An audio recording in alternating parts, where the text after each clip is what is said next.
Yeah, Salaki, I think the phone timed out on me. Be acting stupid. So I don't know why it does that, but going back into what was I at? Verse 15. And set aside the thoughts that are most heavy unto thee, and haste thee to flee from these times. For yet greater evils than those which thou hast seen shall happen, or shall happen, than thou hast seen happen shall be done hereafter. For look how much the world shall be weaker through age, so much the more shall evils increase upon them that dwell therein. So we know that we're in the last legs, the last dregs of this society, you know. So as we are seeing more and more day in and day out, things are going to get more wicked and more wicked and more wicked and more wicked. Just as when it goes into in the book of Maccabees, you know, when it talks about Alexander, after Alexander ruled, then once his peoples, you know, his generals and his peoples after him took over, that wickedness exceedingly increased within the earth. You know, wickedness exceedingly increased within the earth. So that's the same thing with how the times are now. The more that we're within the society, the longer, you know, and the more powerful Satan is going to feel to get more bold with his actions that he's making. Why? Because ultimately he knows that his time is short. So if he's knowing that his time is short, why would he waste time, you know what I'm saying, and just keep playing a little soft role? They're being revealed more and more, so it only makes sense for them to go harder, because they know that we're rising up. The thing that they most fear is us. You know, the thing that they most fear is us, and us rising up as a people, you know, and seeing, you know, us come back into power through us praising the Lord Yahweh and the Lord Yahweh Shah. All right, that's the thing in which they fear the most. Verse 18 says, "For the time is fled far from thee, and at least in his heart at hand.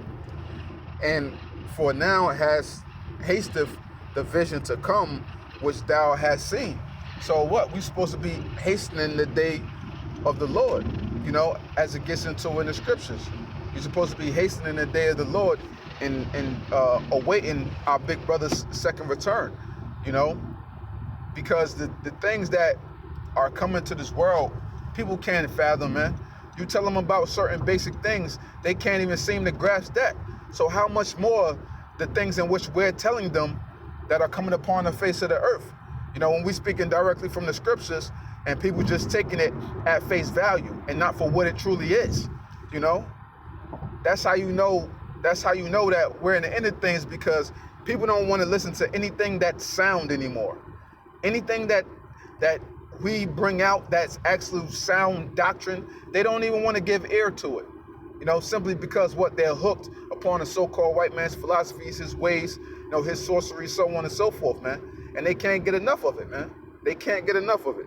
No matter what you do, no matter how much you try to tell Jake what time it is or what things that are coming at hand, they just don't want to get with the program. Why? Because they've been heavily programmed by the ways of the so-called white man. And I remember one of the brothers some years ago in the main camp, you know, he had mentioned something about, like, you know, his son, and he was paraphrasing, like, you know, his son could be with his mom for, you know, the whole week, but only get him for like a day or two on the weekend.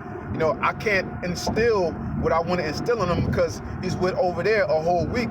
So therefore, whatever I try to teach him during that time period, it's damn near like it's null and void. So that's how it is with our people, because they're so wrapped up in what's going on with the celebrities and this, that, and the third, and so wrapped up in the ways of the world that they can't fathom what we tell them within a short period of time, you know, of them just sitting and listening for that short period of time, and whichever they may listen, whether they just walking by, whether they stumble across a video on YouTube or somebody shows them a clip or whatever. That short period of time is usually not enough to give people you know, like a convincing idea. And even if you do somehow, they still gonna look at it as a burden to their lives, because they cherish what their family members and friends constantly are talking about and constantly going over and want to build on, you know, which isn't right. You know, we got to follow the ways of the Lord, because that's, hey, once this so-called white man bring down his wrath, you know, upon Jake, man, it's gonna be nothing that you could do, man. Then they're gonna be crying and sobbing and looking for the Lord, but the Lord ain't gonna be answering you, man. What you gonna do then? You know? So, you know, with that, you know, I hope this short segment was edifying.